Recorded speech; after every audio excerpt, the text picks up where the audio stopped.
Lesson 15 पढ़ेंगे बेटा। Lesson का नाम है तीज पर्व यानी तीज का त्योहार। ठीक है, तो तीज का त्योहार हमारे यहाँ मनाया जाता है, हर्ष और उल्लास के साथ मनाते हैं। ठीक है, तीज एक कीट होता है, 6 पैरों वाला कीट होता है, रेड कलर में छोटा सा होता है। ठीक है, बहुत ही प्यारा होता है, मैं बाद में आपको दिखाऊंगी। पहले हम इसके शब्दार्थ पढ़ेंगे बेटा, सारे बच्चे मेरे साथ बोलेंगे। प्रांगणे आंगन में प्रातः हे भाई भगिनी हे बहन नमो नमः नमस्कार दे हे भोली मानयंती मनाते हैं प्रचंडात पेन भयंकर गर्मी से व्यथिता दुखी शिखर कणान फुहारों को अनुभव करके पादपाः पौधे हरिताः हरे पुष्पिताः फूलों वाले पाकशालायां रसोई में पायसम खीर अपूपान मालपुओं को सुत्रिका सेवइयों को गुड़ गोलक आदि गुलगुले आदि को डोला मारूंगा झूले पर चढ़कर मेहंदी को डोला में है झूलते हैं गायन है गाती हुई प्रेष्यते भेजा जाता है ससुराल याद ससुराल से नववधवई नई बहू के लिए तिष्ठन्ति रहते हैं रक्त कोशैर वर्ण लाल रेशमी रंग वाला सज्जी भवामी तैयार होती हूँ। इसमें बताया ना बेटा रक्त कोशीय वर्ण है, तो लाल रेशमी रंग का छोटा सा कीट होता है, इतना सा बहुत ही प्यारा होता है। ठीक है, इसमें दिखाया नहीं है। चलो लेसन को देखिए आप लोग। प्रातः काले गृहणस्य प्रांगणे 6 वर्ष देशीया विमला त्रयोदश वर्ष देशियो दीपकश परस्परम वार्तालापम कुरुत। प्रातः काल घर के आंगन में 6 वर्ष की विमला और 13 वर्ष का दीपक परस्पर बातचीत कर रहे हैं। ठीक है, विमला भ्रातः नमो नमः, विमला के भाई नमस्कार। दीप्तः नमो नमः भगिनी, दीप्तः बहन जी नमस्कार। विमला भ्रातः भवान अद्य किमर्थं विद्यालयं न गच्छति, विमला भाई आप आज विद्यालय क्यों नहीं जा रहे हो। दीप्तः अयि बुद्धे किं त्वं न जानासि यत् अद्य तीज पर्व अस्ति, दीपक अरे भोली क्या तुम नहीं जानती हो आज तीज का त्योहार है। ये राजकीय अवकाशो अपि वर्तते, इस कारण राजकीय अवकाश भी है। ठीक है, यानी सरकारी छुट्टी है। विमला तीज पर्व एतत् तीज पर्व किम, विमला तीज पर्व यह तीज उत्सव क्या। इत्यथोक्ते पितरौ प्रविष्टः, ऐसा आधा बोलने पर माता पिता प्रवेश करते हैं। यह तीज उत्सव क्या, बस इतना ही बोलने के बाद में माता पिता प्रवेश करते हैं। तात तीज पर्व विषय ज्ञातुम् इच्छामि, हे तात तीज उत्सव के विषय में जानना चाहती हूँ। पिता शोभनं शृणु, पिता अच्छा सुनो। श्रावण मासस्य शुक्ल पक्षस्य तृतीया तिथौ तीज पर्व आयोज्यते, श्रावण मास के शुक्ल पक्ष की तृतीया तिथि को तीज पर्व का आयोजन किया जाता है। अस्माकं हरियाणा प्रदेशे इदं पर्व सर्वा कन्या युद्धयश्च सहर्षं शोलाशं च मानयन्ति, हमारे हरियाणा प्रदेश में इस उत्सव को सभी कन्याएं और युवतियां हर्ष और उल्लास पूर्वक मनाती हैं। अपि च ग्रीष्मस्य प्रचण्डातपेन व्यथिता जना वर्षाया शिखरकणां शीतलं वातावरणं च अनुभूय नवजीवनं लभन्ते। और भी गर्मी की भयंकर धूप से परेशान लोग वर्षा के जल कणों और शीतल वातावरण का अनुभव करके नवजीवन प्राप्त करते हैं। मेघान दृष्ट्वा मयूरा नृत्यन्ति, बादलों को देखकर मोर नाचते हैं। पंक्तिबद्ध बालका उड्डयन्ते, पंक्तिबद्ध बगुले उड़ते हैं। वृक्षाः पादपालताश्च हरिता पुष्पिता च भवन्ति, वृक्ष पौधे और लताएं हरे भरे और फूलों से युक्त हो जाते हैं। हरित वर्णस्य बाहुल्यात् इदं पर्व हरियाली तीज इति नाम्ना अपि प्रसिद्धम्, हरे रंग की अधिकता के कारण यह उत्सव हरियाली तीज इस नाम से भी प्रसिद्ध है। माता अद्य वयं पाकशालायां पायसम। माता आज हम रसोई घर में खीर, मालपुओं, अपूपान, सूत्रिका, गुड़ गोलक आदि बहूनि व्यंजनानि अपि पचामः। माता आज हम रसोई घर में खीर, मालपुओं, सेवइयां व गुलगुले आदि बहुत से पकवान बनाते हैं। हस्ते मेहंदी काम लेते हैं, हाथों में मेहंदी लगाते हैं। मध्याह्न है च उद्यानम गत्वा सखीभिः सह आरूढ़ं गीतम गायन्तम दोलामः। और दोपहर में उद्यान में जाकर सखियों के साथ झूले पर गाने गाते हैं।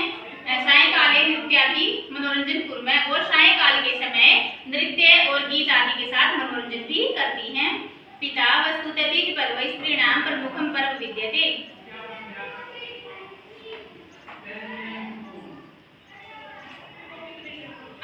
तीज पर्व स्त्रियों का प्रमुख त्योहार है।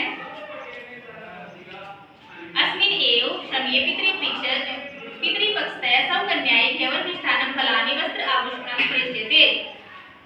इसी समय पितृपक्ष की ओर से अपनी कन्या के लिए घेवर नामक मिठाई, फल और वस्त्र आभूषण आदि भेजा जाता है। यत् लोके कोथली इति कथ्यते। जो संसार में कोथली कहा जाता है। सबको पता है बेटा, सबकी कोथली आती है सावन के महीने में तीज पर्व पर। अपने हरियाणा में सबकी आती है, सबको पता होगा, हमारी भी आती है। अपि च ससुराल्याद् नववधूयै सिंधारा अपि प्रेष्यते। और दूसरे ससुराल से नववधू के लिए सिंधारा भी भेजा जाता है। ठीक है, सिंधारा भी दिया जाता है ना, नई बहू होती है जब जिसकी नई शादी होती है उसको सिंधारा भी भेजा जाता है। यतो हि न विवाहिता स्त्रियः प्रथमं श्रावण मासं पितृगृहे एव तिष्ठन्ति।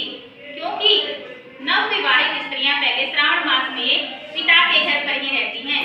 क्योंकि जब उनका पहला सावन होता है तो वो अपने पिता के घर में ही रहती हैं। ठीक है, ससुराल में नहीं रहती, इसलिए उनका सिंधारा ससुराल की तरफ से आता है उसमें पीहर में। ठीक है।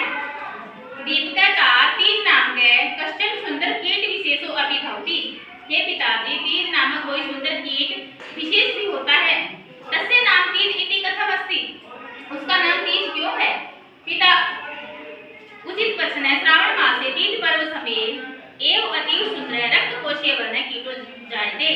पिता उचित प्रश्न है। श्रावण मास में तीज पर्व के समय ही बहुत सुंदर लाल रेशमी रंग वाला कीट उत्पन्न होता है। इसी से ही उस कीट को यानी अस्मादेवता कीटम तीज इति कथयामः। इसी से ही उस कीट को तीज ऐसा कहते हैं। विमला ज्ञातम तात विमला तीज पर्वणि अधुनैव सज्जी भवामि आज्ञापयतु। मैं भी तीज पर्व पर अभी तैयार होती हूँ, आज्ञा दीजिए। पिता आम गच्छवत्से। पिता वहाँ जाओ पुत्री, तीज पर्व आयोजयतु। तीज पर्व मनाओ। कितना प्यारा लेसन है, आपको सबको समझ में आया होगा। इसका अभ्यास और देख लो। क्वेश्चन नंबर 1 है उच्चारण करो। तो प्रांगणे षड्वर्गेश या त्रयोदश ये सारे आपको जो भी है शब्दार्थ में मिल जाएंगे आप लोगों को। ठीक है, ये पढ़ाने की जरूरत नहीं है, सारे आपको इसमें मिल जाएंगे। ठीक है, प्रांगणे में षड्वर्गेश 6 वर्ष। ठीक है, त्रयोदश वर्षीय। ठीक है, 13 वर्ष। रक्त कोशीय वर्ण रक्त रेशमी रंग वाला कीड़ा, ये आपको सारे वर्ड इसमें मिल जाएंगे। क्वेश्चन नंबर 2 देखो, एक पद में उत्तर देना है। कस्याम तीथौ तीज पर्व आयोजयते। ठीक है, तो तृतीया तिथि को मनाया जाता तीज पर्व। ठीक है, शुक्ल पक्ष की तृतीया तिथि को, तो तृतीयायाम। मेघा दृष्ट्वा के नृत्यन्ति। जब बादल गरजता तो कौन नाचता है, मोर नाचते हैं, इसमें है ना मयूरा। तीज पर्व वस्तुतः आसाम पर्व विद्यते। तीज पर्व है जो किसके लिए विद्यमान है, स्त्रियों के लिए होता है। स्त्री नाम हस्ते की लेपियां भाई हाथों पे क्या लेप करते हैं, मेहंदी का करते हैं, इसमें आएगा मेहंदी काम। तीज पर्व समय कीदृश कीट जायते। तीज पर्व के समय कैसा कीट निकलता बेटा, रक्त कोशीय वर्ण है। ठीक है, मेहंदी लाल रेशमी कलर वाला। क्वेश्चन नंबर 3 पूर्ण वाक्य में उत्तर देना है। तीज पर्व कदा आयोजयते। तीज पर्व का आयोजन कब होता है भाई। तीज पर्व श्रावण मास से शुक्ल पक्ष से तृतीया तिथौ आयोजयते, यानी श्रावण मास के शुक्ल पक्ष की तृतीया तिथि को मनाया जाता है तीज पर्व। ठीक है, क्वेश्चन नंबर 2 है बेटा, इदम पर्व कस्मात् कारणात् हरियाली तीज इति नामना प्रसिद्धम।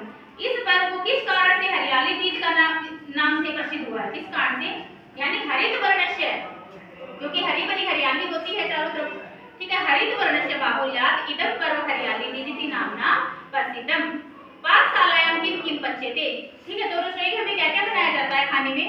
पाकशालायां पायसम अपूपाम सूत्रिका गुड़ गोलक आदि व्यंजनानि अच्छे से, ठीक है। हम सब गुलगुले आदि सब बनाते हैं, मालपुआ वगैरह। लोके कोथली पदस्य को अभिप्राय, संसार में कोथली का क्या अभिप्राय है बेटा? लोके कोथली पदस्य अभिप्राय वर्तते पितृ पक्षतः घेवरं मिष्ठान्नं फलानि वस्त्र आभूषणम् आदिकं यत् प्रेष्यते तत् कोथली इति कथ्यते। यानी संसार में कोथली पद का अभिप्राय है कि पिता के पक्ष से, यानी पिता की साइड से मिठाइयां आती हैं, घेवर, फल, वस्त्र, आभूषण आदि ये सब आते हैं, जिसको कोथली कहा जाता है, ठीक है। क्वेश्चन नंबर 4 है संधि विच्छेद और संधि करनी है, ठीक है। जिसमें संधि विच्छेद दे रखा उसमें संधि कर दो, जिसमें संधि दे रखी उसमें विच्छेद कर दो, ठीक है। फिर है खाली स्थान, नमः प्लस नमः, इसमें क्या आएगा? नमो नमः। खाली स्थान अवकाश प्लस अपि, इसमें आएगा अवकाशो अपि। प्रचंडात पेन, इसमें क्या आएगा? प्रचंड प्लस आत पेन। यतोहि, इसमें आएगा यतः प्लस ही, जो विसर्ग है ये ओ में बदल गया फिर, ठीक है। क्वेश्चन नंबर 5 है उदाहरणम अनुसृत्य पदम निर्माणम कुरु। उदाहरण के अनुसार पद का निर्माण करना। जैसे धातु प्रत्यय और पद दे रखा है, ठीक है। जैसे दृष्ट धातु और गत्वा प्रत्यय, तो इसमें क्या बन गया? दृष्टवा।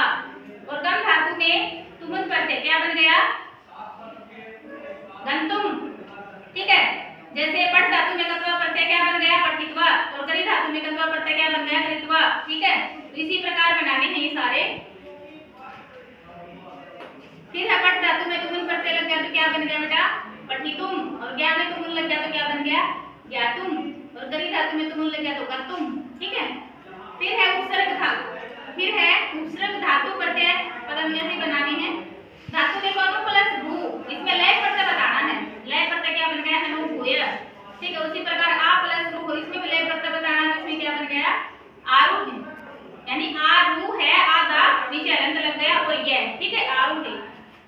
उप प्लस करी, इसमें लय प्रत्यय लगाना है तो क्या बन गया बेटा? उपकृत्य, क्या बन गया? उपकृत्य। क्वेश्चन नंबर 6 है पर्याय पदानि योजयत, पर्याय पदों को मिलाओ, ठीक है। सकले, सकले का मतलब संपूर्ण। दृष्ट्वा विलोक्य, पादपः वृक्षः, महिलाः स्त्रियः है और अस्ति वर्तते, ठीक है। आई होप ये लेसन आपको समझ में आया होगा सबको। Yes ma'am.